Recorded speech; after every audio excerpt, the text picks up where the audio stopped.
not Yep, mistaken. yeah, that 56 Bel Air they've got. That's right. It is up and live, so make sure you head over, check that out. And other than that, that's all the updates that we have, or do we got one more?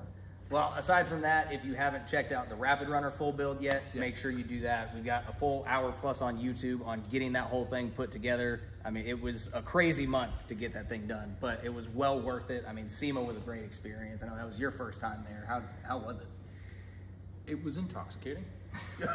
it was a lot to take in. It really was. Everything from just the event itself to the Nissan media launch the Monday before, to the actual just seeing Rapid Runner in the Nissan booth was ridiculous, because I'd been talking about just going to SEMA for about 20 years. And so not just being there for the first time, but also having a vehicle presented there with an organization like Nissan, it was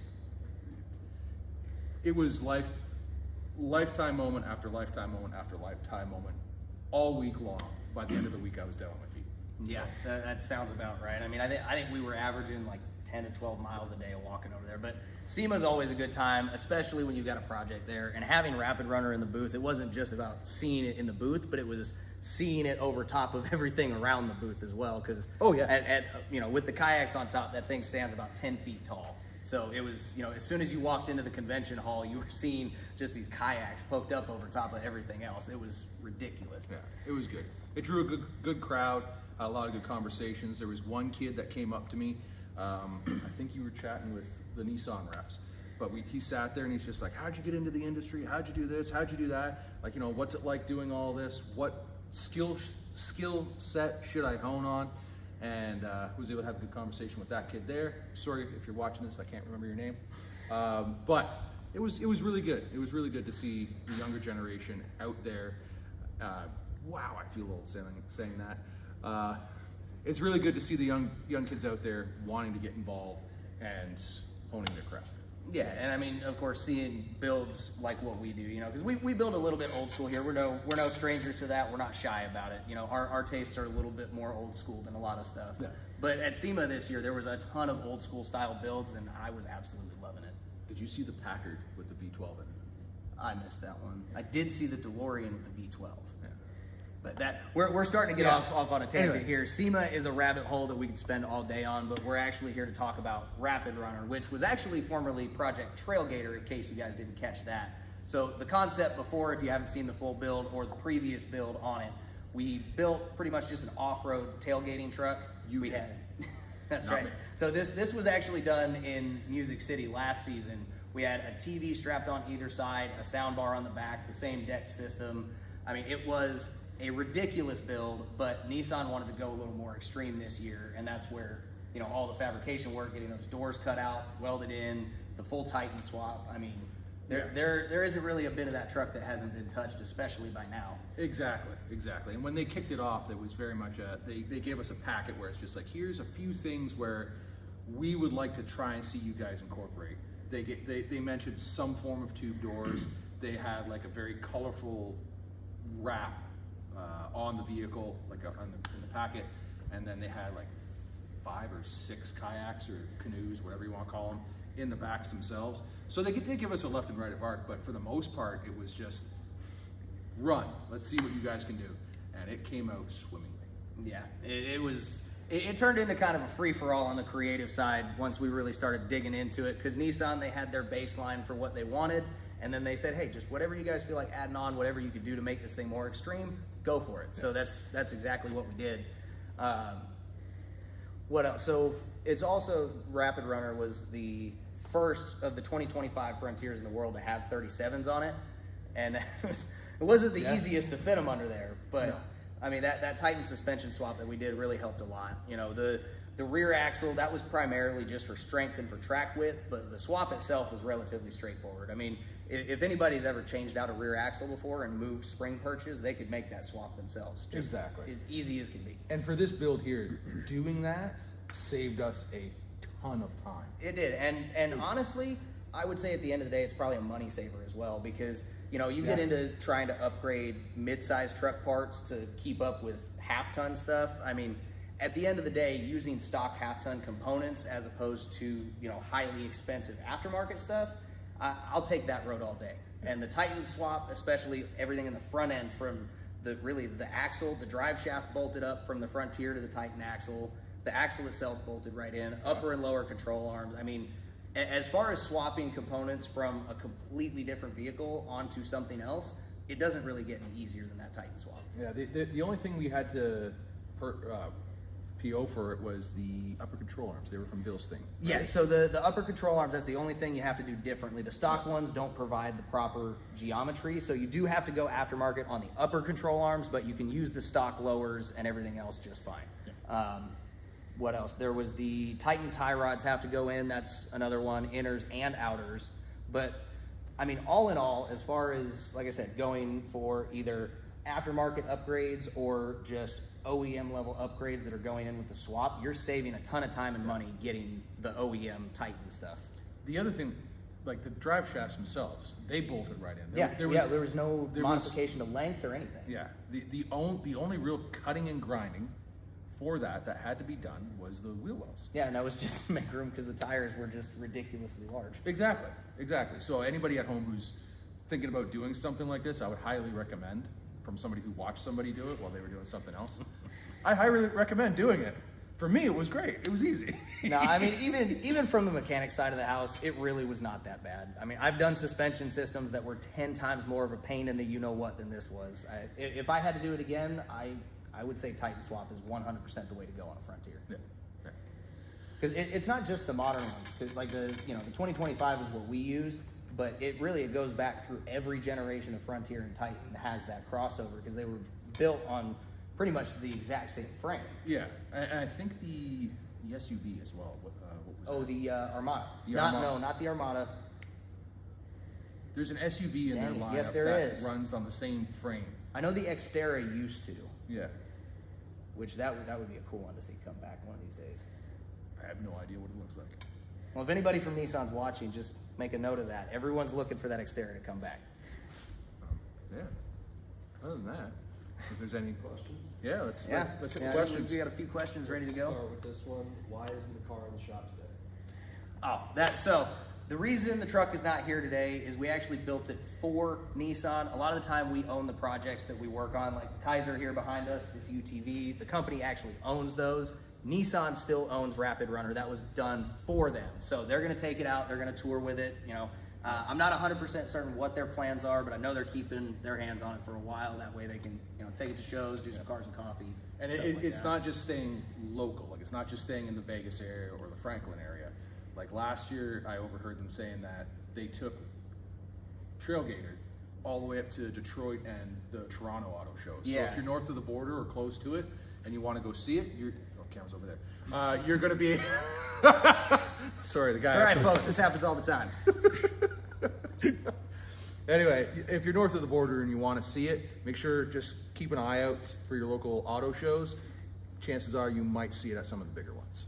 Yeah, and if you're around Franklin, I think they're based out here. I think that's where they plan on doing a lot of their local stuff. So if you're in the area, just make sure you keep an eye out. Fun thing too is they actually use their SEMA builds for like a couple years as shop trucks. The one day they dropped off the winch for it, and they came over in the what was it, a 350Z or 3? Yeah, the Rally Z. Yeah, the Rally Z. That was a SEMA build of theirs a few years ago. So if you haven't seen the Rally Z and you like Nissans, definitely look at that one. They had that, I think it was the first year I went to SEMA for this place. Man, that thing is awesome. It is. It is.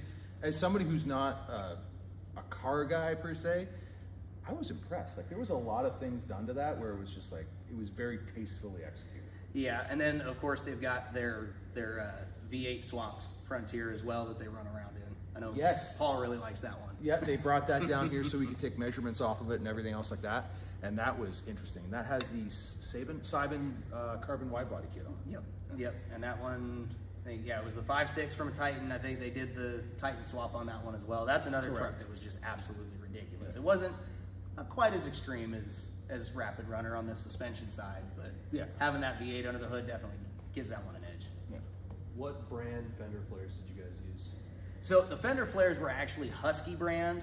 They're a bushwhacker style. So what I heard when I was buying them, the guy I went and talked to pick them up, he said that that style was actually acquired by Husky recently. So the pocket style flares are going to start coming out under that name.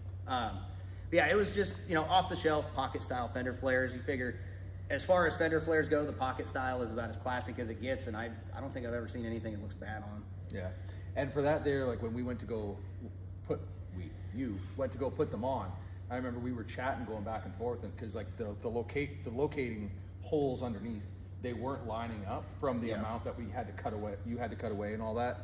I keep saying him because majority of the stuff, like all the doors, doing the doors took the same amount of time as it took for you to do the fenders, the lift. What else? Fenders, lift, wheels, tires. Yeah, pretty much everything. Yeah. Anyway. No, the doors took a while, but they turned out great. They did. Yeah. As far as welding doors shut, I mean, you would have to look really close, and you would have to get underneath the wrap to try and find a seam anywhere on there. I mean, it smoothed out really well with that fiberglass on top. Yeah. And honestly, we might have even ended up shedding some weight there with the amount of, like, all the components inside the doors plus the metal we took out. Maybe. And all the filler we put back on was fiberglass. So yeah, I might have to call them and see if they'd weigh it for us. I'm just a little curious now. Yeah. So this one is, how does the roof rack brackets compare to previous Nismo products? So the roof rack brackets that we used, they were similar to what was on there before, but if I'm not mistaken, they were attached through like a rail system that was there, and we wanted to get it a little bit lower. So what I did was I took the brackets, flipped them around, sliced a cut in the side so I can bend it over, and then all I did was I took some 3/8 rib nuts, took those, put them in, bolted it down, and away we went.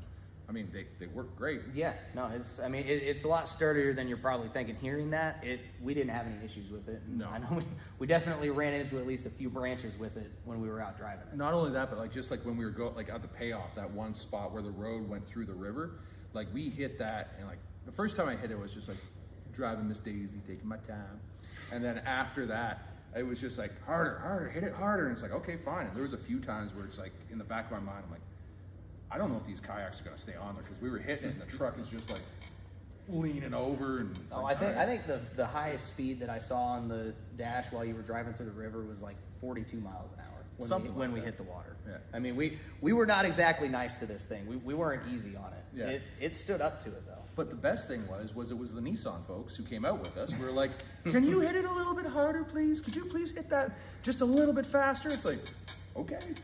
You ain't got to tell us twice to keep doing stuff like that. Yeah. All right. Can you guys talk about the body lift? There's a little misconception on whether it was a body lift or a bracket lift. It was a body lift. Yeah, so that was a body lift. So the primary lift on Rapid Runner was from that Titan suspension swap, because doing that on its own gives you like 3 or 4 inches of lift over stock. Plus the extra track width is super helpful for big tires and getting that wider stance. But the body lift was just for tire clearance. So all that was is just a puck lift from Z1. It's just spaces out the body off of the frame, and that gave us the clearance we needed to actually be able to turn. Because I want to say we guessed it at about 5 degrees of steering angle before we did the body lift. That thing wasn't going anywhere but a straight line. Yeah. The other thing that helped out as well is the wheel spacers. Yeah, the wheel spacers pushing everything out a little bit further as well. That added it, because I think those put 3 inches. So in addition to the what did I say? 3 inches per side. Yeah. In addition to the 3 inches per side from the Titan swap, we also had to use some adapters to get that Titan bolt pattern back to the Frontier pattern for the Nismo wheels. Now that normally I'm not one to run adapters or anything like that, but on this truck, it being 1.5 inches, that's not really a whole lot to be worried about. And it actually helped a lot with making room for the tires. Yeah. So that truck ended up being a total of 9 inches wider than stock. And that's just from wheel mounting to wheel mounting. That's not counting the tires themselves. Correct. I know, putting it into our enclosed trailer, we had to we sat there, so we had. We should stop moving around. So we sat when we sat there and we went to go do the payoff for this. We had to actually tire down to the Trailgater tires, which were 30. I think they were somewhere between a 31.5 and a 32. So we had to take 5 to 6 inches off the tires just to fit in the trailer, and we were still scrubbing the fender wells. Yeah, like as you're going in on the enclosed trailer, you can just feel the truck just. just Did in a between. little shimmy, you know? Yeah. And then for height-wise, we were maxed out. Oh on God, height. we had like an 1.5 inches of clearance on the top, and that was with all the kayaks and all the brackets off of it. Yes. The only way we would have gotten any more room was taking the roof rack all the way off. Yeah. Yeah. Is that paint or a wrap? It is a It wrap. is 100% a wrap. Now, I'll be the first person to tell you, I can spray paint. I'm not a painter, and neither is this guy. That's just not what we do usually, and especially going off-road. I mean, we don't want to pour a month, 2 months, 3 months into a really nice paint job for something we're going to go bash off of a tree, you know? We also did just release a time-lapse video on our social media, so if you want to see it wrapped, there it is. What are the brand of the seat covers? Oh, that's Covercraft. Yeah. All the way. Yeah. And what? No, they're Covercraft covers. That's you'll see those on a lot of our builds, especially work trucks and stuff like that. I know every single one of the shop trucks we've had here has had Covercraft covers in it. You really can't go wrong with them, especially if you're looking for something heavy duty, waterproof like we were for Rapid Runner. I mean, they've got options for just about everything. Now, regarding the seat covers, when we sat there and we started the project, we told them, hey, this is what we want, this is what we need, they have to be in yellow. They actually went into their old stock fabric pile, had it shipped from somewhere on the East Coast down to, I think they said Texas somewhere, made them, and then had them shipped up to us, and they turned out amazing. Ran into them. Were you with me when we ran into them at SEMA? I don't think so. No? Okay. Anyway, we were chatting back and forth, and it was good chatting. Yeah, no, they're great dudes. They make great stuff, and like Chris said, that was a fully custom set of seat covers they did just for this. Now they've got a bunch of options for the 2025 Frontier, but that fabric in that color was done specifically for this build. Yeah. How big are the tires, and will they be available for the Frontier anytime soon, to your knowledge? So those Yokohamas, those XMTs, we got them in 37, 12, 50, 17. They are out on the market, so if you're looking to get them, then go for it. They're everywhere in a whole bunch of different sizes. For the Frontier specifically, that's on y'all to make them fit. I mean, we can, with a Sawzall, just about anything is possible, but as far as fitting bigger tires, especially aggressive big tires on your rig, that really comes down to you, your build, and how far you're willing to go with cutting metal off of it. Yeah. What was the process to design the tubular doors? Honestly, we sat there. First thing I did was, honestly, like you saw in the episodes that we released, I just took tape and just followed body lines and tried to imagine what it would look like with the tape on it, how it would look as an end product, as a North Star. After that, I pretty much let the vehicle dictate how it went. So if you're looking at the side of Rapid Runner, okay, let's say you're looking at the driver's side door. The front, it comes down and then it hooks back and then down like this. Well, this bulge here is the dash. It's in line with the dash, and that's on both sides. So that was one of the things that once I started cutting material away was like, I have to address this. If not, it's gonna look weird. So there was that there, and then I just copied it for the other side. The B pillars was honestly just dictated by the plastic on the inside, because I wanted to retain that along with the airbags. Found out later we had to retain the sensors. And then in the C pillar, I guess is what it would be called, or the back of the doors, same thing, just like how does it flow, one thing and the other, and then down at the bottom, it kicks out and then down. That is for the bump that is in the floor of the cab. Other than that, I just sat there and just hammer and dolly worked everything. Like all the corners have a radius to them, so it's smooth to the hands. Structure in behind where the 3/8 nut certs are to actually mount the doors. The top bar for the door, I just had to make time, and to be honest, I believe that if I would have tried putting bends in it, it just wouldn't have fit, because right along there, it follows that, there's a body line that it follows all the way back. And then the bottom bar on the tubular doors, it was very much a utility, I think utility is the way to say it. Because when you're sitting there, I didn't want to have to look down and look around a bar. I wanted it out, so where it kicks up, one, looks good, but two, you can actually have a clear line of sight right down to the outside of the tire, which turned out to be very beneficial, and it just flowed the way it flowed. Yeah, I mean, the doors did help a lot with visibility. Like, once we got out on the trail, we had no issues seeing what was going on around the truck at any time. I mean, it's a little bit of distance to try and lean out because, you know, the cab is a little bit wider than, say, a Jeep like you would normally have without doors on it. But, I mean, you still got plenty of room. You can see front tire, rear tire. I mean, it's still a good probably 6 inches of tread that sticks out. So it's not like they're hard to spot. Exactly. But, you know, having that visibility when you're off-road, especially if you're getting into a tight trail or something with rocks you got to try and get up, I mean, visibility is king, and we had plenty of that. Oh, yeah. All right, last two. We're going to do it as a double question. What did you enjoy most about the build, and what was the most challenging part of the build? I would say most challenging part, 100% was the timeline. I mean, believe it or not, that whole truck was done start to finish in a month and a half. And that was from when it rolled in here as a stripped down version of Trailgater to what you guys saw at SEMA. That was a month and a half start to finish. So the first part of that question, the hardest part for me was the sanding. Yeah, my ears are still ringing from all the hammer and dolly work. The hammer and dolly work for me was like, I loved it. I was just, So of course you did, Mr. Earplugs. Well, there's a bucket over there for you. You can put them into. But for me, it was the sanding. Like, there was a couple of nights here till midnight, and it's just like there was several times where I stopped and was just like I just got so mad because it was just the same thing hour after hour after hour. So that was the most challenging part of that. What was the second part of the question? What was your favorite part? Favorite part.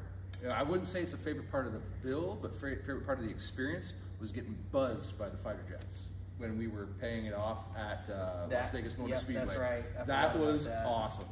They sat there and like they had finished all their chin wagging and one thing and the other, and I was doing an interview with, I forget who it was. But anyway, we're sitting there and you just hear that rumble, and Eric and I just kind of look at each other like, oh, we know what that is.